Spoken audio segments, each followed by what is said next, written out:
භගවතෝ අරහතෝ සම්මා සම්බුද්දස්ස නමෝ තස්ස භගවතෝ අරහතෝ සම්මා සම්බුද්දස්ස නමෝ තස්ස භගවතෝ අරහතෝ සම්මා සම්බුද්දස්ස ඒ භාග්‍යවතු අරිහතු සම්මා සම්බුදුරජාණන් වහන්සේට ජීවිත පූජාවෙන් ජීවිත පරිත්‍යාගයෙන් මම නමස්කාර කරමි. මාගේ නමස්කාරය හැම දිනාටම තෙරුවන් සරණයි. අද දවසේ අපි ඉදිරිපත් කරන්නේ කුද්දක නිකායේ සුත්ත නිපාතයේ චුල්ල වර්ගයේ ධම්මික සූත්‍ර දේශනාවත් එහි අට කතාවත්ය. ධම්මික සූත්‍රය මා විසින් මෙසේ අසන ලද. එක් කලෙක භාග්‍යවතුන් වහන්සේ සැවැත් නුවර සමීපයෙහි ජේතවන නම් වූ අනේපිඬු සිටුහුගේ ආරාමයෙහි වැඩවසනසේක. එකල්හි ධම්මික නම් උවසු 500ක් උවසුවන් හා සමග භාග්‍යවතුන් වහන්සේ කරා එළඹියේය. එළඹ භාග්‍යවතුන් වහන්සේ සකසා වැඳ එකත් පසක හින එකත් පස්වැහුන් ධම්මික උපාසක භාග්‍යවතුන් වහන්සේට ගාථායෙන් දැන්වීය. මහා ප්‍රඥ වූ ගෞතමයන් වහන්ස, මුඹ වහන්සේ පුළුස්සමි. යමෙක්ගෙන් නික්ම සසුන් වන්දනේ හෝ වේ නම් ගිහිගේ වැසි උවසුවෝම හෝ වෙත්නම් මොවුන් අතුරෙහි කිසයින් කරනුයේ පිළිපදනේ අනවද්‍ය ශ්‍රාවක් වේද. මුඹ වහන්සේම සදේවක ලෝකයාගේ අධ්‍යාශගති නොහොත් නිරයාදී පංචගති හා නිෂ්පත්ති නොහොත් පරිනිර්වාණය හා දන්නාසේක. නිපුණාර්ථ දර්ශී වූ ඔබ වහන්සේ හා සදෘශයෙක් නොද ඇත. මුඹ වහන්සේම ප්‍රවර බුද්ධයයි කියත් සවුසත්නට අනුකම්පා කෙරෙමින් මුඹ වහන්සේම හැම ඤෙය්‍ය ධර්ම පිළිවිද දැන හැම නැනහා සිව්සස්දම් වදහලසේක. සමතැස් මුනිදුනි පෙරළු කෙලෙස් සෙවෙනි ඇතියාව සවුලොව්හි රාගාදී මලාභාවයෙන් විමල වූවහු බබලන්නහුය. ඔබ කෙලෙස් දිනූහයි අසා එරාවන නම් ඇද්දෙව් රජද මුඹ වහන්සේ වෙත ආයේය. හේද මුඹ වහන්සේ හා මන්ත්‍රණ කොට ප්‍රශ්න ව්‍යාකරණ අසා මැනව වහන්සේයි සතුටු ඇතිව ගියේය. කුවේර නම් වෙසවුණු මහරජ දහම් පුලුස්මින් මුඹ වහන්සේ කරා එළඹෙයි. ධීරයන් වහන්ස, ඔහු විසිනුදු පැන පුලුස්නා ලදුව මුඹ වහන්සේ දහම් දෙසන්නාහුය. හේද ධර්ම ව්‍යාකරණ අසා තුටු සැහැවී ඇතිවිය. ආජීවකයෝ වෙත්වයි වැලිත් නිර්ග්‍රන්ථයෝ වෙත්වයි වාද කරන සුළු යයි යම්ම තීර්ථකයෝ වෙත්නම් ඒ හැම ගති විකලත්වයෙන් සිටිවන සිටි පුජ්‍යලයෙක් ශීඝ්‍රගාමීව යන්නෙකු ඉක්ම නොයේද එමෙන් ප්‍රඥාගතියෙන් නුඹ වහන්සේ ඉක්ම නොයෙත්. වාද කරන සුළු කිසි බ්‍රාහ්මණයෝ වෙත්වයි යම් කිසි වෘද්ධ බ්‍රාහ්මණයෝ වෙත්වයි අපි වාදී යම්හයි හඟනා ඌත් අන්‍ය ඌත් යම් කෙනෙක් වෙත්නම් ඔහු හැම මුඹ වහන්සේ කෙරෙහිම අර්ථ විසින් බැඳුනාහි වෙත්. භාග්‍යවතුන් වහන්ස, ඔබ වහන්සේ විසින් යම් බඳු මේ සත්තිස් බෝධිපාර්ශික ධර්මයේ සුදේශිත වේ නම් සියුම් වූ මේ දහම ලොවි ලොව්තුරු සුව එළවනුයේත් වෙයි. අපි හැම දිනමෝ එදහම්ම අසනු කැමැත්තම්හ. බුද්ධ ශ්‍රේෂ්ඨයන් වහන්සේ අප විසින් පුලුස්නා ලදසේක් එම දහම අපට වදාරනසේක්වා. වැඩහුන්ම හැම භික්ෂූහුද එසෙයින්ම ධර්ම ශ්‍රවණයට හුන් උපාසකයෝද සක්දෙව් රජහුගේ සුභාෂිතය දෙවියන් අසනු සෙයින් විමලයන් වහන්සේ විසින් අනුබුද්ධ වූ ධර්මය අසත්වා. මහණෙනි, ක්ලේශ දූනනය කරන්නා වූ මාගේ ප්‍රතිපත්ති ධර්මය තොපට අස්වමි. හැමදෙන එය ධරව හිතානුදර්ශී ප්‍රඥතෙමේ පැවිද්දනට අනුලොම් වූ ඒ චතුර්විධ ඉර්යාපතය සෙව්නේය. මහන නොකල්හිගම් නොවදනේය. සුදුසු කල්හිම පිඬුසිඟා යන්නේය. රාගාදී නොයෙක් සංගයෝ අකාලාචාරී මහන වැළඳ ගන්නාහ. එහෙයින් චතුසත්‍ය බුද්ධ වූ ආර්ය පුජ්‍යලයෝ නොකල්හිගම් නොවදනාහ. රූප හා ශබ්ද හා රස හා ගන්ධ හා ස්පර්ශ යන යම් බාහිරායතන කෙනෙක් සත්වයන් මදයට පමුණුවත් නම් තෙල ධර්මයන්හි චන්දරාගය දුරුකොට හේ ප්‍රාතරාසස්ථානයට සුදුසු කල්හි වදනේය. මහන පෙරවරුයෙහි පිඬු ලබා හුදෙකලා වූයේ පෙරලා අවුත් ස්කන්ධ සංතානය ත්‍රිලක්ෂණයට නංවා සිතන සුළුයේ රහෝගතව හිඳිනේය. රූපාදී බැහැරි අරමුණෙහි සිත් නොයොදනේය. භාවනා රම්මණය කෙරෙහි මොනවට ගිය සිත් ඇතිවන්නේය. ඉඳින්නේ යෝගාවචර අන්තොටු සව්වෙකු හා වේවයි මේ සස්නෙහි කිසියම් මහණෙකු හා සමග වේවයි සංලාප කෙරේ නම් ඒ ප්‍රණීත වූ ධර්මයම කියන්නේය. පෙහෙසුන් නොකියන්නේය. පරෝපවාද නොකියන්නේය. ඇතැම් කෙනෙක් පරෝපවාද සංඛ්‍යාත විග්‍රාහික කතාවාදය විරුද්ධ කොට ගනිත්. අල්ප ප්‍රඥ ඔවුන් නොපසසම්හ. කවර හේින්ද යත් ඒ වාද මාර්ග හේතුයෙන් වාද සංඝයෝ ඒ වාදීන් වැළඳ ගනිද්ද එහෙයිනි. කමඨහනින් චිත්තය දුරෙහි වේද එපරිදි ඔහු සිත පරෝපවාදයෙහිලා මෙහෙයත්. උත්තම ප්‍රඥා ඇති ශ්‍රාවක නොහොත් වර ප්‍රඥ වූ බුදුන්ගේ ශ්‍රාවකතෙම සුගතයන් වහන්සේ විසින් දෙසන ලද ධර්මය අසා පිණ්ඩාපාතය, වෙහෙරය, හැඳ පුටුය, සඟල සිවුරුෙහි රජස් දුරු කරන ජලයය යන මේ දෑ ප්‍රත්‍යවේක්ෂා කොට සෙව්නේය. එහෙයින්ම පිඬුවායෙහිද සෙනසුන්හිද සඟල සිවුරෙහි රජස් දෝනාදියෙහිද යන තෙල චතුස්ප්‍රත්‍ය ධර්මයන්හි පොකුරුපත්හි දිය බිදුසෙයින් මහන නොහැලුනේ වේ. ගිහිවත යථාකාරී ගෘහස්ත ශ්‍රාවක සත්පුරුෂ වේ නම් ඒ ගිහිවත තොපට කියමි. තෙල පිරිපුන් මහනදම් කෙත්වත් පරිග්‍රහයෙන් යුත් ගිහියා විසින් ලබන්නට නොහැකි වෙයි. ලෝහි ස්ථාවර වූ යම් සත්ව කෙනෙක් වෙත්නම් යම් බඳු ජංගම සත්ව කෙනෙක් වෙත්නම් ඒ හැම සත්වයන් කෙරෙහි දඬු බහා තබා පරපණ නොනසන්නේය. නොද නස්වන්නේය.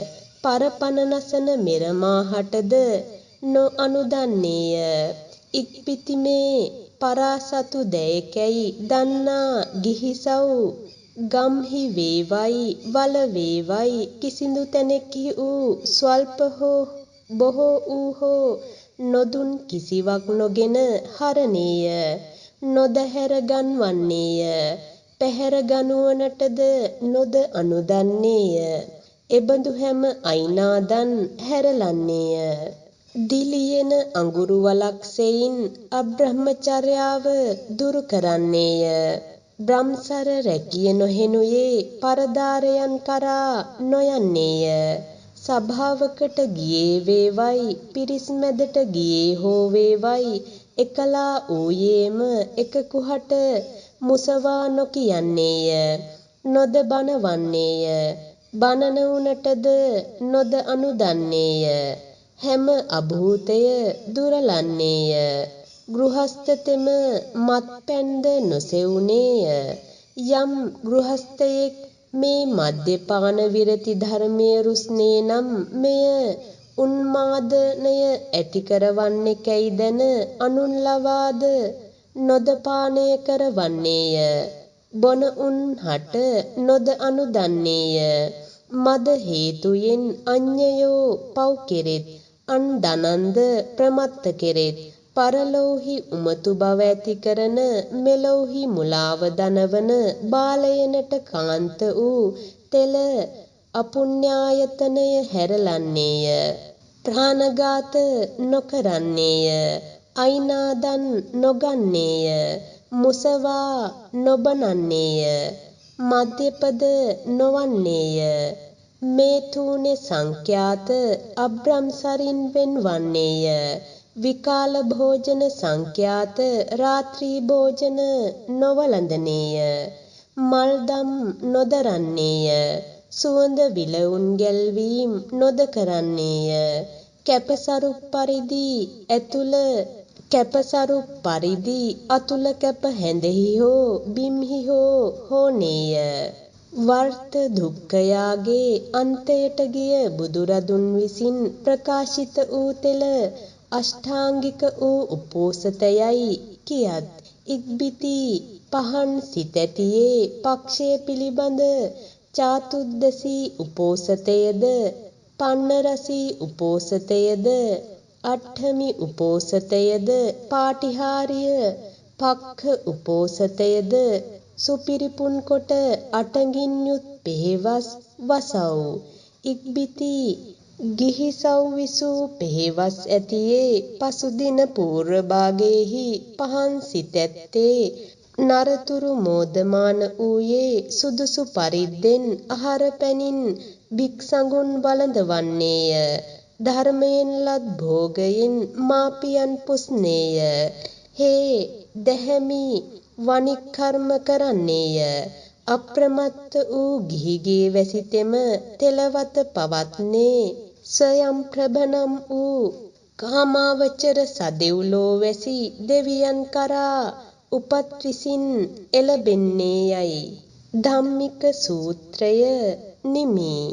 එහි අට කතාව ඒවං මේ සුතං යනු ධම්මික සූත්‍රයයි. එම සූත්‍රයට හේතු වූ කරුණ කුමක්ද? ලෝ සතුනට පිහිටවන භාග්‍යවතුන් වහන්සේ වැඩවසන සමයෙහි ධම්මික නම් උපාසකතුමෙක් විය. තිසරණයෙහි පිහිටි සිල්වත් වූ බොහෝ ඇසූ යහපත් දේ ජීවිතයට හුරු පුරුදු කොටගත් ඔහු නමටද පිළිවෙතටද ගැලපෙන අයුරු කටයුතු කළ තුන් පිටකය මැනවින්දත් අභිඥා ලැබූ අහසින්ද යා හැකි අනාගාමී බවට පත් වූවෙකි. ඔහුගේ පිරිවර වූ 500ක් උපාසකවරුද ධම්මික උපාසකතුමන් මෙන්ම වූහ.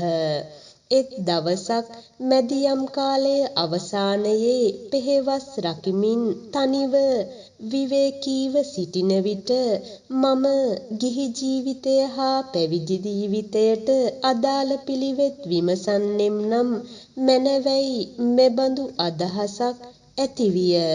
ඔහු උපාසකවරුන් 500යද පිරිවරා භාග්‍යවතුන් වහන්සේ වෙතට එළඹ එම කරුණ විචාළේය. බුදුරජාණන් වහන්සේ ඔහුට එය පැහැදිලි කළහ. කලින් විස්තර වූ කරුණු ඒ ආකාරයෙන් දත යුතුය. සඳහන් වූ කරුණු ඇතොත් පහදමි. එහි පළමු ගාථාවෙහි කතං කරෝති කෙසේ කටයුතු කරන්නේ, කෙසේ පිළිපදින්නේ, සාදු හෝති. යහපත් නිවැරදි යහපත සිදුවන උපාසකාසේ උපාසකා යනුවෙන් මෙහි දක්වන කරුණු වලින් හෙළිවේ. ඉතිරි කරුණු පැහැදිලිය. මේ ගාථාවෙන් අදහස් වන්නේ මෙයයි. යෝවා අගාරා අනාගාරමේ පැවිදි වෙයි. යේවා අගාරිනෝ උපාසකා මේ දෙයාකාර ශාවකයන් අතුරෙන් කෙසේ කටයුතු කරන ශාවකයා යහපත් වේද?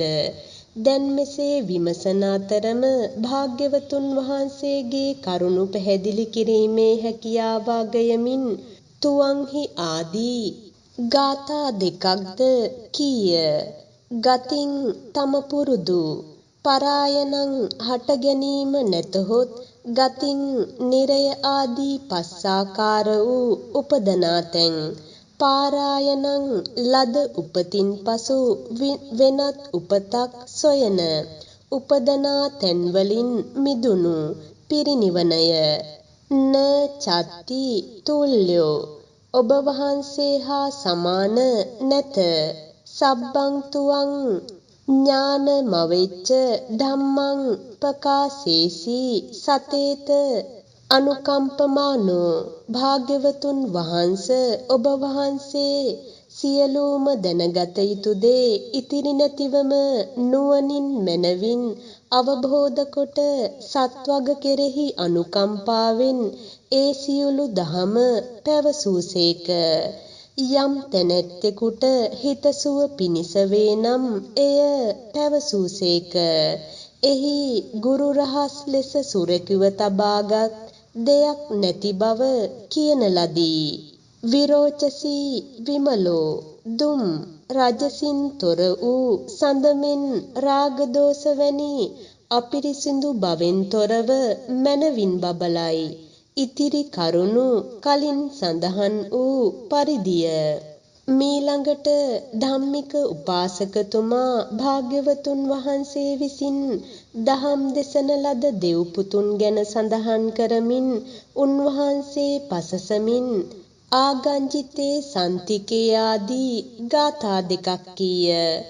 නාගරාජා එරාවනේ නාම මේ එරාවනං නම් දෙව්පුතු කාමලොවට අයත් දෙව් විමිනක වසයි. සක්දෙවි උයන් කෙළියට යන විට එරාවන යොදුන් 150ක් උස කුඹුතල 33ක් ඇති ඒ නමින්ම වූ ඇතකුගේ සිරුරක් මවා ගනී. ඒ එක් එක් කුඹුතලයෙහි දත් දෙක බැගින් නැත. එක් එක් දතක පොකුණු සතක් වේ. ඒ එක් එක් පොකුණෙහි පියුම්විල් සතක් බැගින් නැත. ඒ පියුම්විල්හි නෙළුම් මල් සතක් වේ. එක් එක් මලෙහි නෙළුම් කොළද සතක් වේ. එක් එක් නෙළුම් කොළය මත අප්සරාවෝ සද්දෙනා නටති. සක්දෙවිගේ නලගනෝ පියුම් අප්සරාවන්සේ හඳුන්වති. නැටුමෙහි හසල අවිවාහක තරුණියෝ නෙළුම් මල්වල කැරකෙමින් නටති. බමන්ති කඤ්ඤා පදුමේසු සික්ඛිතා යයි විමාන වත්තුවේහිද සඳහන් වේ. ඒ කුඹුතල 33 මැද සුදස්සන නම් 30 යොදුන් කුඹුතලයක් වේ. එහි යොදුනක් පමණ වූ මිනි පළඟක 3 යොදුනක් උසට වේදිකාවක්සේ මල් අතුරනු ලැබේ. එහි සක්දෙවිඳු අප්සරාවන් පිරිවරා දිවසුව විඳී. සක්දෙවිඳු උයන් කෙළියෙන් ආපසු පැමිණි විට ඇතා ඒ රූපය අත්හැර දෙව්පුතෙක්ම වෙයි. එබැවින් ආගංජිතේ සන්තිකේ නාගරාජා එරාවනේ නාමයයි කීය. ජිනෝති සුත්වා ඒ භාග්‍යවතුන් වහන්සේ අයහපත පෙරද වූ බවාසා යන අදහසයි. සෝපිතයා මන්තයිත්වා ඔබ වහන්සේ සමග කතා බහ කොට පැනසා යන අදහසයි. අජ්ජගමා උසස් අවබෝධයට පැමිණියේය ගියේයයි කියන ලදී. සාදූති සුත්වාන පතීත රූපෝ ඒ පැනසා යහපත හිමියනියයි සතුටුව ගියේයයි තේරුමයි. රාජාපිතං විස්සවනේ කුමාරෝ මේ යකු සිත්තලවන අරුතින් රජය විසාන නම් රාජධානියෙහි රජ කරන බැවින් වෙස්සවන නම් වෙයි. මුල් නම කුවේරයයි දත යුතුය. ඔහු කුවේර නම් බමුණු මහසල් කුලවතෙකු වී දන් පිරිනැමීම් ආදී පින්කම් කොට විසාන නම් රාජධානියෙහි අධිපතිව උපන්නේය. එහෙයින් කුවේරයයි කියනු ලැබේ. සිරිමතාණෙනි, කුවේර නම් මහරජුගේ රාජධානිය විසාන යනුවෙන්ද හඳුන්වනු ලබන බැවින් කුවේර රජුට වෙස්සවන යයිද කියන බව ආටානාටිය සූත්‍රයෙහි කියන ලදී.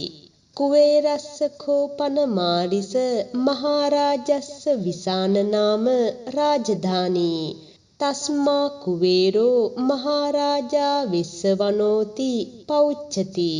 ඉතිරි කරුණු පැහැදිලිය. ඉතා දුර වූ තව්තිසාවෙහි වසන එරාවන පළමුව පැමිණියේත් වෙස්සවන පසුව ආවේත් කවර හේයින්දැයි කෙනෙකුට ඇසිය හැකිය. එමෙන්ම නගරයෙහි වසන මේ උපාසකතුමා පසුව ආවේ ඇයි? ඔහු කෙසේ ඔවුන්ගේ පැමිණීම දැක මෙසේ කීවේද? ඊට කරුණු මෙසේය. එකල්හි වෙස්සවන නොයෙක් දහස් ගණන් පබළු ආසන සහිත කාන්තාවන් යෙදූ 12 රියන් රියකට නැග පබළු අංකුසයක් ඔසවාගෙන කෝටි දසදහසක් යකුන් පිරිවරා භාග්‍යවතුන් වහන්සේගෙන් පැන විචාරන්නෙමි අහස් විමන් පිරිවර කොට මගින් මග ගෙවා වේලුකණ්ඨක නගරයෙහි නන්ද මාතා උවැසියගේ නිවස ඉහළින් පැමිණෙයි. නන්ද මාතා උවැසිය මෙබඳු බලයක් ඇත්තියකි. ඇය පිරිසිදු සීලයෙහි පිහිටි නිති නොකල් බොජුනින් වැළකුණු තුන් පිටකය මැනවින්දත් අනාගාමී ඵලයට පත් වූ තැනැත්තියකි. ඇය එවේලෙහි සීමැදුරු කවුළුව විවර කොට සිහිල් සුළඟින් ගත නිවා ගැනීමට සුළං හමන පෙදෙසට මුහුණලා අට්ඨක පාරායන වග්ගයෙහි ගාථා අකුරු පද පැහැදිලිව මියුරු හඬින් කියන්නීය. වෙස්සවන එතැනම රිය නවතා උපාසිකාව මේ කියන්නේ භාග්‍යවතුන් වහන්සේ මගධයෙහි පාසානක චේතියෙහිදී අතවැසි බමුණන් 16 දෙනෙකුට කියන ලද ගාථායයි නිගමනය කළේය. ඒ සියලු ගාථා අසා රන් මිහිඟු බෙර කඳක් වන් මහත් සිරුර ඉහළට ඔසවා සොයුරිය ඊතා මැනව ඊතා අගෙයි කියා සාදුනාද පැවැත්වීය. ඇය ඔතැන සිටින්නේ කවුරුන්දැයි ඇසුවාය. සොයුරිය මම වෙස්සවන නම් වෙමි කීය. උපාසිකාව පළමුව සෝවාන් ඵලයට පත්ව සිටියාය. වෙස්සවන සෝවාන් ඵලයට පත් වූයේ ඊට පසුවය. මෙසේ ඔහු දහමින් ඇති වූ සුහදතාවය සලකා ඔහු ඇයට සොයුරියසේ අමතයි. උපාසිකාවද යහපත් මුව ඇති සොයුරාණෙනි, ඔබේ අදහසට අනුව මේ සුදුසු කාලය නොවේ යයි කී කල්හි සොයුරිය මම ඔබට පැහැදුණෙමි. පැහැදුණු බැවින් ඊට සුදුසු දෙයක් කරමි කීය. එසේනම් යහපත් මුව ඇත්තාණෙනි, මගේ කෙතෙහි හටගත් හැල්වි කම්කරුවන්ට ගෙන ඒමට නොහැකිය. ඒවා ඔබේ පිරිසට ගෙන ඒමට අණ කරන්නැයි කීවාය. ඔහු හොඳයි සොයුරිය යැයි කියා යකුන්ට අණ කළේය. ඔවුහු 1800ක් වූ වී කොටු පිරවූහ. එතැන් පටන් අටුවෙහි අඩුවීමක් නොවීය. නන්ද මාතාවගේ වී අටුව මෙන් යයි ලෝකයා උපමාවක්ද කීය. වෙස්සවනද අටුකොටු පුරවා භාග්‍යවතුන් වහන්සේ වෙතට ගියේය. උන්වහන්සේ විකාලයෙහි පැමිණියෙහිදැයි ඇසූහ. එසේය භාග්‍යවතුන් වහන්සේයයි සියල්ල සැලකලේය. මේ නිසා චාතුම් මහා රාජිකයෙහි වසන වෙස්සවන එරාවනට වඩා ආසන්න දුරක සිටියත් පමා වී පැමිණියේය. කල යුතු කිසියම් අතුරු කටයුත්තක් නොවූයෙන් එරාවන පළමුව පැමිණියේය. අනාගාමී ඵලයට පත්වුවද ධම්මික උපාසකතුමා මුල සිටම ආහාර ගන්නේ එක් වේලකි. එදින පෙහෙවස් දිනක්සේ සලකා පෙහෙවස් කරුණු අදිටන් කොට සවස් කාලයේහි මනාව හැඳ පොරවා උපාසකවරුන් 500ක් පිරිවරා ජේතවනාරාමයට ගොස් දහම් අසා තම නිවසට පැමිණ ඒ උපාසකවරුන්ට සරණ සීලය හා පෙහෙවස් රැකීම ආදියෙහි ආනිසංස ඇතුළත් උපාසකවරුනට සුදුසු දහම් කරුණු කියා ඒ උපාසකවරුන් උත්සාහවත් කළේය. ධම්මික උපාසකතුමන්ගේ නිවසෙහි ඒ උපාසකවරුන්ටද මිටි රියනක් පමණ වූ කැප වූ ඇඳන් 500ක් වෙන වෙනම කාමරවල පනවන ලදී. උපාසකවරු තම තමන්ගේ කාමරවලට පිවිස සමවත්හි පිහිටා හුන්හ. ධම්මික උපාසකතුමාද එසේ කළේය. එකල සැවැත් නුවර පවුල් 57ක් පවුල් 57 ලක්ෂයක් වසති. ජනගහනය කෝටි 18කි. මුල් යාමයෙහි ඇතුන්ගේ අසුන්ගේ මිනිසුන්ගේ හඬත් බෙරහඬ ආදියෙන්ද සැවැත් නුවර මහ මුහුද මෙන් ඒක නින්නාද වෙයි. මැදියමෙහි ඒ හඬ සංසිඳෙයි. ඒ කාලයෙහි උපාසකතුමා සමවතින් නැගී සිට තම ගුණ මෙනෙහි කොට මම මගඵල සුවයෙන් වසමි. මේ සුවය කවරෙකු නිසා ලැබුණිදැයි සිතා භාග්‍යවතුන් වහන්සේ නිසායයි උන්වහන්සේ කෙරෙහි සිත පහදවා උන්වහන්සේ කෙබඳු විහරණයකින් වෙසෙද්දැයි දිවැසින් බලන විට එරාවන වෙස්සවන දැක දිවකනින් දහම් දෙසුම අසා සිත් හසර දැනගන්නා නුවණින් ඔවුන්ගේ පහන් සිත් දැන මමද භගවත් හිමිගෙන් ගිහි පැවිදි දෙපසටම හිතසුව එළවන පිළිවෙත විමසන්නේ නම් මැනවැයි අදහස් කළේය. එහෙයින් ධම්මික උපාසකතුමා එකම නගරයේහි වාසය කළද සියල්ලන්ටම පසුව පැමිණියේය. මෙසේ ඔවුන්ගේ පැමිණීමද දැනගත්තේය. ආගංජිතේ සන්තිකේ නාගරාජා සෝචාපි සුත්වාන පතීත රූපෝ යැයි එහෙයින් කීවේය. මීළඟට එයින් බාහිරව ලොව පිළිගන්නා ලද මහණ බමුණන් විසින් ඉතා උසස් ලෙසින් භාග්‍යවතුන් වහන්සේට පැසසුම් කිරීම පිළිබඳව යේකේචිමේ ආදී ගාථා දෙක කීය. තිත්තියානන්ද වජ්ජ සංකිච්ඡ ආදී මිසදුටු සමයවාදීන් තිදෙනෙකු අනුව යන ඔවුන්ගේ හැඟීම් නැමැති තොටට බැසගත් ඔවුන්ගේ සස්නෙහි පැවිදි වූ පුරාණ ආදී ආගමික නායකයන් 6 දෙනාය.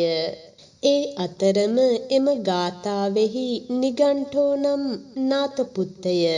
ඉතිරි වූවන් ආජීවකය. ඒ සියල්ලන්ම ඇතුළත් වනසේ යේකේචිමේ තිත්තියා වාදශීලා යයි කීය. අපි මැනවින් පිළිවෙත් සපුරන්නෝ වෙමු. අනික් හැම පැවිද්දන්ම වැරදි පිළිවෙත් සපුරති මෙසේ වාද කරනු කැමැතිව මුව නැමැති සැතින් විදිමින් සැරිසරති. ආජීවිකාවා ඔහු එක්තැනකට රැස්ව ඒ දක්වා ඇති අනෙක් තවුස් පැවිදි වූවන්ගේ මතවාද බිඳ කරුණු දක්වති. නාති තරන්ති ඉක්මවා නොයති. සබ්බේ වෙනත් යම්කිසි තිත්තිය ශාවකාදීන් ගැනද සඳහන් කරයි. ඨිතෝ වජන්තං වියා මේ සියල්ලන්ටම සිටිතැන් වෙනස් කරමින් අදහස වෙනස් කරමින් සීඝගාමිනං යන තැනැත්තෙකු ඉක්මවා නොයන්නේය. මෙසේ ඔවුන් තියුණු නුවණ නොමැති බැවින් ඒ අරුත් කොටස් අවබෝධ කර ගැනීමට නොහැකිව ඊතා තියුණු විනිවිද දකින නුවණින් යුතු භාග්‍යවතුන් වහන්සේ ඉක්මවා නොයති යන අදහසයි. බ්‍රාහ්මණ වාදශීලා උද්ධාවා මෙපමණකින් චංකී තාරුක්ඛ පොක්ඛර සාති ජානුස්සානි ආදීන් ගැන දක්වයි. අපි බ්‍රාහ්මණ සන්ති කේචි මෙයින් මැදිවියේ ඌද තරුණ ඌද ඇතැම් බමුණන් වෙති අදහස් කෙරේ. කේචි මෙසේ අස්සලාය වාසිට්ඨ අම්බට්ඨ උත්තර මානවක අදහස් කෙරේ. අත්ථ බද්ධං මේ පැන විසඳා දෙන්නේ නොවේද? මේ කෙසේ අදාළ වේදැයි මෙසේ තේරුම හා සබැඳේ. යේචාපි චංචේ අපවැනි වෙනත් සමයවාදීනෝ මෙසේ මඤ්ඤමානා සිතමින් කැත්කුල පඬිවරු බමුණු දෙව්බඹ යකුන්නාදී අපමණ වූ මේ සියල්ලෝම ඔබ වහන්සේගේ කරුණ පැහැදිලි කිරීම හා එකඟ වෙති.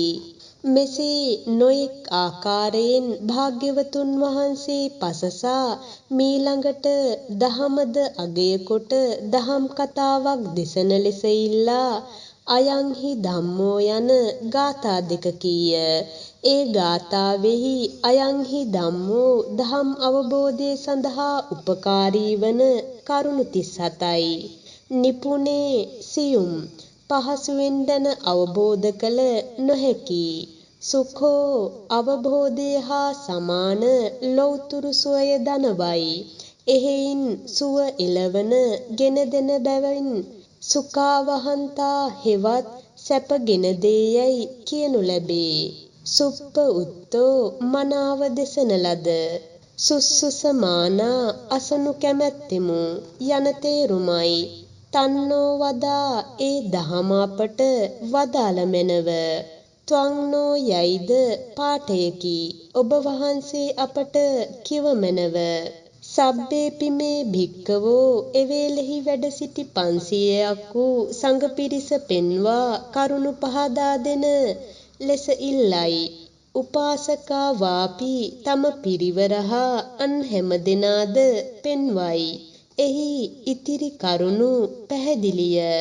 ඉක්බිති භාග්‍යවතුන් වහන්සේ අනගාරිය පිළිවෙත දේශනා කිරීමට සංඝ පිරිස අමතා සුනාථමේ භික්ඛවෝ යනුවෙන් වදාළහ. එහි ධම්මං දූතං තංච ධරාත සබ්බේ කෙලෙස් වනසා දමන ලද බැවින් දූත නම් වේ. කෙලෙස් වනසා දැමිය හැකි මෙබඳු වූ පිළිවෙත් දහම සාවයාමිවෝ මම අසන්නට සලස්සමි. සියල්ලන්ම එය සිත්හි දරා පිළිපදිව් පමා නොවව් යැයි කියන ලදී.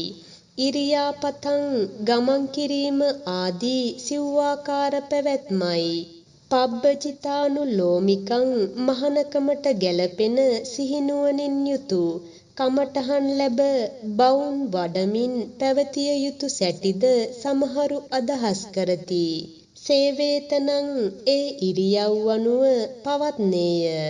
අත්තදසෝ හිතසුව දකින මුතිමා නුවණැති ගාථාවෙහි ඉතිරි කරුණු පැහැදිලිය. නවේ විකාලේ මෙසේ පැවිදි දිවියට සුදුසු වූ ඉරියව් පවත්වන මහණ මැදියම දවල් ඉක්මවා නොකල්හි නොහැසිරෙන්නේය. කාලේ සුදුසු කල්හිම ගාමං පිණ්ඩාය චරෙය්‍ය ඒට හේතු කවරේද? අකාල චාරින්හි සජන්ති සංඝා නුසුදුසු කාලේහි හැසිරෙන තැනැත්තා රාගික ආදී නොයෙක් ඇලීම් වැළඳගනී ගොදුරු වෙයි ඒවාට දැඩිව ඇලෙති. තස්මා විකාලේ න චරන්ති බුද්ධා එහෙයින් සිව්සස් අවබෝධ කළ බුදුවරු මගඵල ලද්දෝ අවේලාවෙහි පිඬු පිණිස නොහැසිරෙති. මේ කාලේහි නොකල්හි ආහාර ගැනීමේ අදාළ සිකපදය පනවා නොතිබුණි. එහෙයින් දහම් දේශනයෙහිදීම පොදු ජනයාට එයින් ඇතිවිය හැකි ආදීනව දක්වමින් මෙම ගාථාව වදාළහ. රහතන් වහන්සේලා සහ මගඵල ලද්දෝ එයින් වැළකුණහ. එය පවත්නා ස්වභාවයයි. මෙසේ අවේලාවෙහි හැසිරීම වළකා සුදුසු කාලයෙහි හැසිරීමේදීද මේ ආකාර විය යුතුයැයි සඳහන් කරමින් රූපාච සද්දාච යන ගාථාව කීහ. එහි තේරුම නම් එහිදී රූපාදී නොයෙකුත් දේ දැකීමෙන් හෝ පමාව හෝ එහි තද ඇලීමක් හෙවත් එයින් මත්වීමක් ඇති කරමින් සත්තේ සම්මදයන්ති පිණ්ඩපාත පාරිශුද්ධි සූත්‍ර ආදීෙහි කියන ලද පරිදි ඒවාෙහි චන්දං විනිත්වා සුදුසු ලෙස කාලේනේව පාතරාසං පවිසෙය්‍ය. මෙහි උදෑසන ආහාරය යන අදහසින් පාතරාස වේ. එය පිණ්ඩපාතයට නමකි. ඒ මහණ ලබන දෙය සඳහන් කරමින් මෙහි පාතරාසයයි කියන ලදී. පිඬු පිණිස ලැබෙන යම් දෙයක් සඳහා යන්නේ යනු මෙහි තේරුමයි දත යුතුය. මෙසේ පිවිසි මහණ පිඬුවහරෙහි සිත යොමන ලද්දේ පිණ්ඩං භික්ඛු සංඝහිතත්ථ භාවෝ වේ. පිණ්ඩං යනු බත් ව්‍යංජන ආදිය කලවම් වූ ආහාරයයි.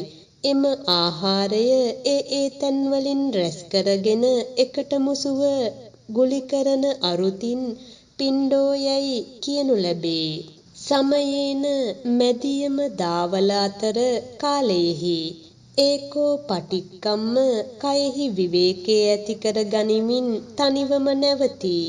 අජ්ජත්ත චින්ති රූප වේදනා ආදී සමූහයෙන් යුතු සිරුර ගැන තිලකුණු මෙනෙහි කරමින් න මනෝ බහිද්දා නිච්චාරයේ පිටත රූපාදිය කෙරෙහි රාගාදීව සිත යොමු නොකරන්නේය. සංඝහිතත්ථ භාවෝ මනාව සිත පිහිටුවා ගැනීමයි. මෙසේ වාසය කරන මහණ සචේහිසෝ පරූපවාදං කුමක් නිසා එසේ කියන ලදද? සෝ බවුන් වඩන යෝගාවචර වූ තැනැත්තා කිසියම් දෙයක් අසනු කැමැතිව පැමිණෙන සාවකේන කේනචි වෙනත් තීර්ථක වැනි සමයවාදීන් හෝ ගිහියන් ආදීන් හෝ මේ සසුනේහි පැවිදි වූවෙකු භික්ඛුනාවා සමග කතා බහ කරයිද ඒ කතා මගඵල ආදියට ඇතුළත් කරුණු සහිත වූ නුසුදුසු කතා 10න් මුළුමනින්ම වෙන්ව උසස් දහම ගැනත් එහි වැදගත් බවත් මිහිරි බවත් නිදසුන් කොට දක්වන්නේය. කේලාම් ආදී පරූපවාදං මදකොදු නොකියන්නේය. දැන් මෙහි අනුන්ට දුස් කීමෙහි වරද දක්වමින් වාදංහි ඒකේ යන ගාථාව කීහ. එහි අරුත නම් මේ ලෝකේහි ඇතැම් හිස් මිනිසුන් අනුන්ට දොස් නගන අයුරින් නොයෙක් ලෙසින් කලහ වඩන ලෙසට කරන කතා. වාදං පටිසේනියං සතුරු වෙති. යුද කරනු කැමැතිව සේනාව සමග ඉදිරියට යන්නාක් මෙන් වෙති. තේ අපි ලාමක පඤ්ඤෝ නප්ප සංසාම ඊට හේතුව කුමක්ද? තතෝනේ පසජන්ති සංඝා යම් ලෙසකින් එබඳු පුජ්‍යලයන් කෙරෙහි කියනු ලබන ඒ වචන නිසා කලහකාරීව හටගන්නා වාද මුසුව එක් වෙති. ඇලෙති. කිනම් හේතුවකින් ඊට එක් වෙද්ද? චිත්තං හිතේ තත්ත ගමෙන්ති ධූරේ. ඔවුන් එකිනෙකාට සතුරු වෙමින් සිත ඊටම යොමු කරන තරමටම සමත විදසුන් ඈත් වෙයි. මෙසේ නුවණ මද බවෙහි තතු දක්වා මීළඟට මහත් නුවණැත්තන්ගේ තතු පෙන්වමින් පිණ්ඩං විහාරං වරපඤ්ඤ ශාවකෝ යන ගාථාව කීහ. එහි වාසයට සුදුසු හිඳන නිදන තැන් ඇඳපුටු යන පද තුනම සේනාසන නමින්ම කියන ලදී. ආප ජලයයි. සංඝාටි රජූප වාහනං සංගල සිවුරෙහි දූවිලි කුණු ආදිය සෝදා හැරීම. සුත්වාන ධම්මං සුගතේන දේශිතං සියලු කෙලෙසුන් කෙරෙහි නුවණින් මෙනෙහි කොට සීතලෙන් වැළකීම පිණිස සිවුරු පරිහරණය කරයි. පටිසංකා යෝනිසෝ චීවරං පටිසේවති සීතස්ස පටිඝාතාය ආදී ලෙසින් භාග්‍යවතුන් වහන්සේ විසින් දේශන ලද ධම්මසා සංකාය සේවේ වරපඤ්ඤ ශාවකෝ මෙම ගාථාවෙහි පිණ්ඩං යනු පිණ්ඩපාතයයි.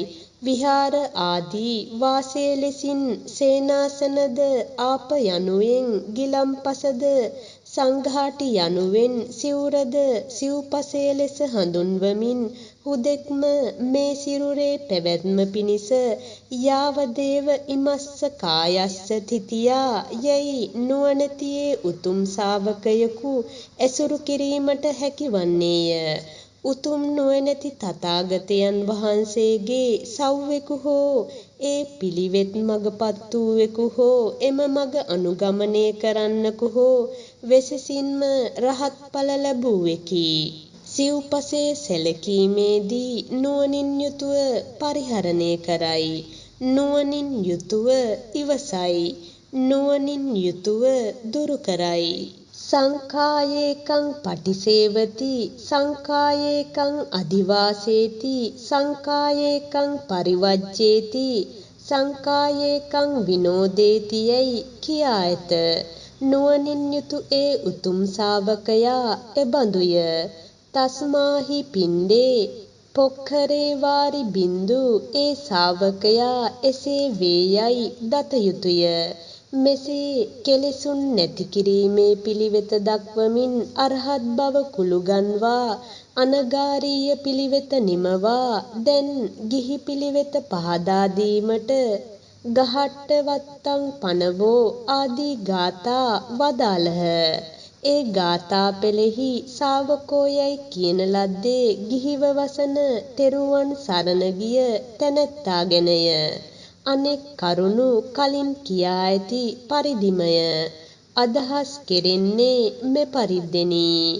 යෝ මාමීට පෙර කේවලෝ හැම අයුරින්ම පිරිපුන්ව භික්ඛු ධම්මෝ එසේ කියන ලද ඒස කෙත්වතු ආදී අයිතියෙන් සපරිග්ගහේන ලබ්භා ඒසේසතුන් ලබා ගැනීමට නොහැකිය. මෙසේ පැවිදි දහම ගැන කීම නවතා ගිලි පිළිවෙත දක්වමින් පානංන හානේයයි කීහ. එහි මුල් ගාථා පද දෙකෙන් තුන් ආකාරයෙන් පිරිසිදුව පරපණ නැසීමෙන් වැළකීම කියන ලදී.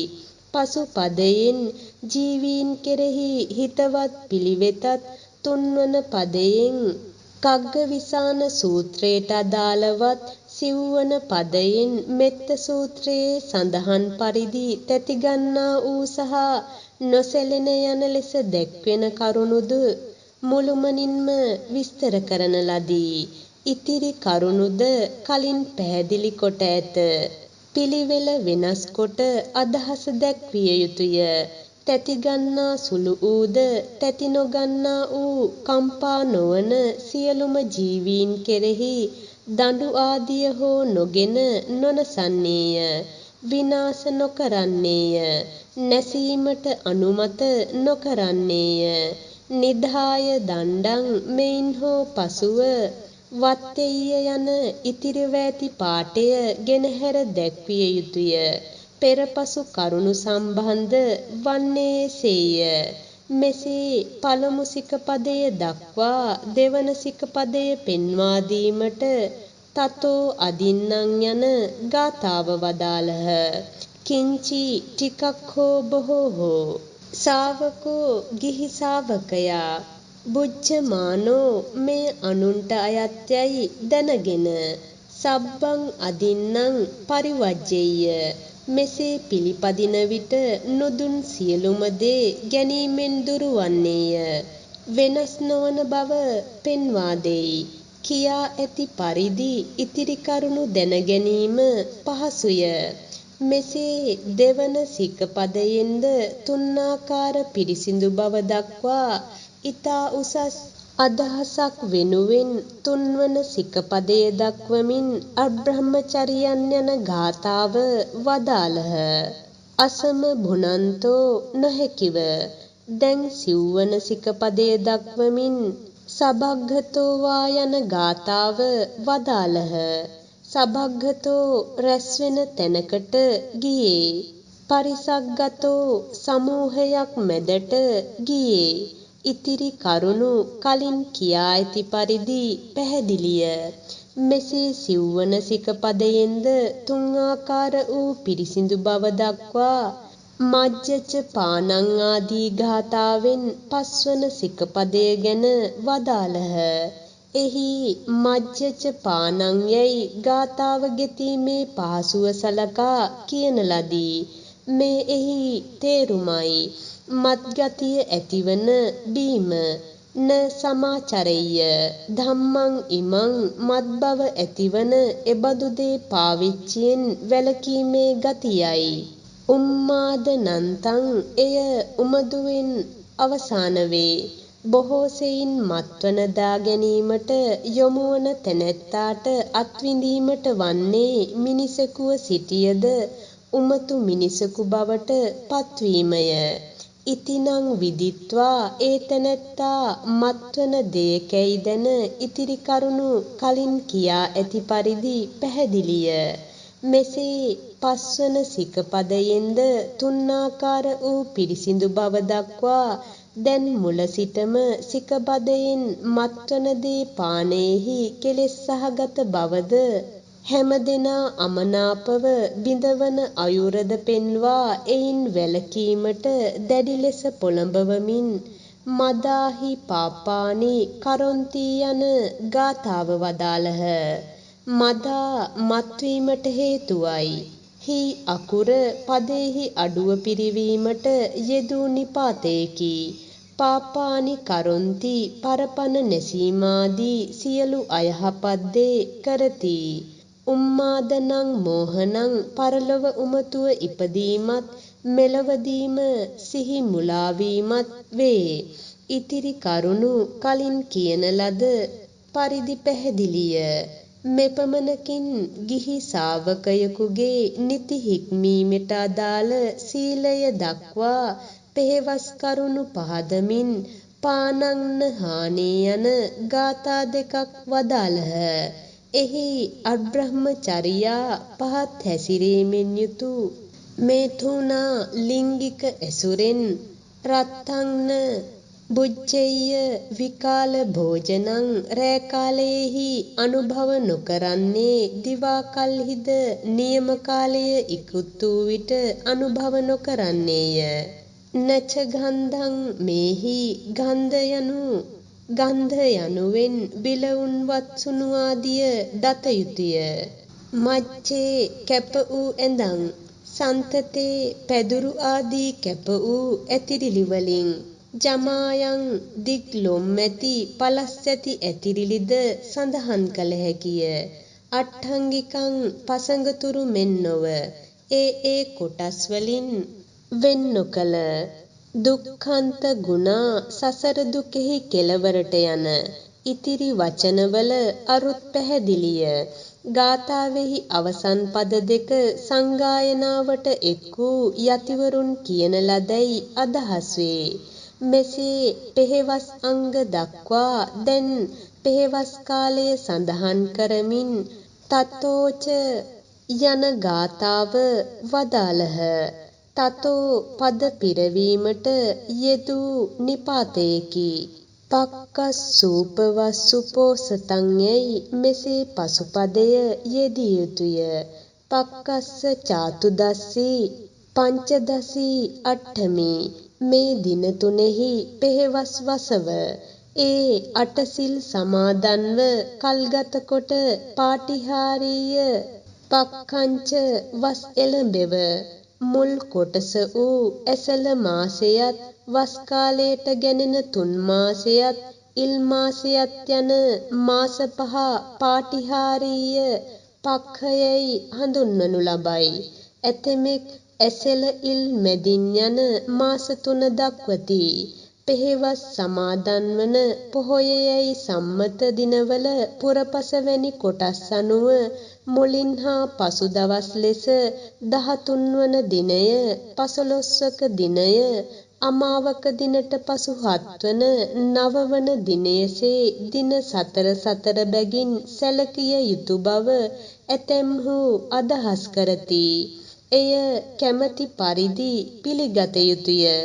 පින් කිරීමට බිය යුතු නොවේ. මෙම පොහොයයයි සම්මත වෙසෙස් කාලය අනුවද පසන්න මානසෝ සුසමත්ත රූපං මුළුමනින්ම එක් දිනක් හෝ අත් නොහැර අට්ඨංගුපේතං පෙහෙවස් වසන්නේ යයි ගැලපිය යුතුය. මෙසේ පෙහෙවස් කාලය දක්වා දැන්නේ කාලය තුල පෙහෙවස් සමාදන්ව කළ යුත්තේ කුමක්දැයි පහදමින් තතෝච පාතෝ යන ගාථාව වදාළහ. තතෝ යනු පද පිරවීමට යෙදූ නිපාතයකි. අතරතුර හෝ ඉක්බිති ඊළඟට වැනි තේරුමක්සේ කියන ලදී. පාතෝ පසුදින මුල් කොටස. උපඋත්තු පෝසතා පෙහෙවස් සමාදන්ව අන්නේන කැඳබත් ආදියෙන් පානේන පානයට සුදුසු අට වැදෑරුම් දේ අනුමෝදමානෝ පිළිගෙන සතුටටපත් වෙමින් නිරතුරුවම පහන් වූ සිතින් යන අදහසයි. යතාරහං තමාට සුදුසු පරිදි හැකි පරිදි සංවිභජේත අනුභව කරන්නේය. බෙහෙවින් ගරු කරන්නේය. ඉතිරි කරුණු පැහැදිලිය. මෙසේ පෙහෙවස් සමාදන් වූවකුගේ කටයුතු දක්වා දැන් දිවිහිමියෙන් ඔහු විසින් හුරු කරගත යුතු පිළිපැදිය යුතු වත්පිළිවෙත් හා පිරිසිදු දිවි පැවැත්ම පවසා ඒ පිළිවෙතින් ලද හැකි උසස් බව දක්වමින් ධම්මේන මාතා පිතරෝ යන ගාථාව වදාළහ. ධම්මේන දැහැමින් ලද සම්පතින් භරෙය්‍ය ආහාර පාන ලබා දෙන්නේය. ධම්මිකං සෝ වනිජ්ජං අවි වෙළඳාම, සතුන් වෙළඳාම, මස් වෙළඳාම, රහමෙර මත්වන දේ වෙළඳාම, වසවිස වෙළඳාම යන මෙම අදැහැමි වූ වෙළඳාම් පහ හැර ඉතිරි වෙළඳාම් දැහැමි වේ. වෙළඳාම යනුවෙන් මෙහි ගොවිතැන, ගව පාලනය ආදී වෙනත් දැහැමි ආදායම් ලබන කටයුතු ඇතුළත්ය. ඉතිරි කරුණු පැහැදිලිය. මෙහිදී මෙම කරුණුද අදහස් වේ. ඒ තෙරුවන් සරණපත් ශ්‍රාවකයා නිරතුරුවම රකින ශීලය, පෙහෙවස් සීලය හා දන් දීම ආදී දැහැමි කටයුතු වලින් යුතුව පයෝජයේ දැහැමි වූ වෙළඳාම හා එයින් ලද ආදායම යහපත් දෙයටම මිස අපතේ නිකරුණේ වැය නොකොට මව්පියන් පෝෂණය කරන්නේය. එවිට ඔහු ගිහි එසේ සිටියත් අපමත්තෝ මුලදීම කියන ලද පරිදි වත්තයන් මේ පිළිවෙත මරණින් පසු තමන් ලද ආලෝකයෙන් අඳුර දුරුකොට එළිය පතුරවමින් සයම්පභා යන නම ලබමින් කාමාවචර සදෙව්ලෝ අතර සයම්පභේ නාම දේවේ උපේති උපත ලබයි. එලෙයි එබඳු දෙවිවරුන් උපන් තැන ඔහුද ඉපදෙයි.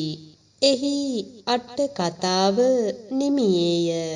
හොඳයි, අපි හැම දෙනාම රැස් කරගත්තා වූ පුණ්‍ය ශක්තිය භූමාටු දෙවියන්ගේ පටන් අකනිටාවැසි බ්‍රහ්ම රාජයින් දක්වා රැස්ව සිටින්නා වූ සියලුම දිව්‍ය මාතාවරුන්, පියවරුන්, බ්‍රහ්ම රාජයින් දැකබලා සාදුකාර දිති මෙපින් අනුමෝදන් වෙත්වා. ආකාසට්ඨා ච බුම්මට්ඨා දේවා නාග මහිද්దికා පුඤ්ඤං තං අනුමෝදිත්වා චිරං රක්ඛන්තු සම්බුද්ධ ශාසනං. ආකාසට්ඨා ච බුම්මට්ඨා දේවා නාග මහිද්దికා පුඤ්ඤං තං අනුමෝදිත්වා චිරං රක්ඛන්තු සම්බුද්ධ දේශනං. ආකාසට්ඨා ච බුම්මට්ඨා දේවා නාග මහිද්దికා පුඤ්ඤං තං අනුමෝදිත්වා චිරං රක්ඛන්තු සම්බුද්ධ ශ්‍රාවකන්ති. අනන්ත සසර පටන් මේ මොහොත දක්වාම මාගේ සිත, කය, වචන යන තුන්දොරින් ඒ උතුම් බුද්ධ රත්නයට, ඒ උතුම් ධර්ම රත්නයට, ඒ උතුම් සංඝ රත්නයට දැන හෝ නොදැන සිදු වුණා වූ සියලුම ප්‍රමාද දෝෂයන්ට මට සමාවන සේක්වා. මට සමාව ලැබේවා. කායේන වාචා චිත්තේන පමාදේන මයා කතං අච්චයං කමමේ භන්තේ භූරි පඤ්ඤ තථාගත. කායේන වාචා චිත්තේන පමාදේන මයා කතං අච්චයං කමමේ ධම්ම සන්දිට්ඨික අකාලික. කායේන වාචා චිත්තේන පමාදේන මයා කතං අච්චයං කමමේ සංඝ පුඤ්ඤක්ඛෙත්තං අනුත්තර. හැම දිනාටම සම්මා සම්බුදු සරණයි.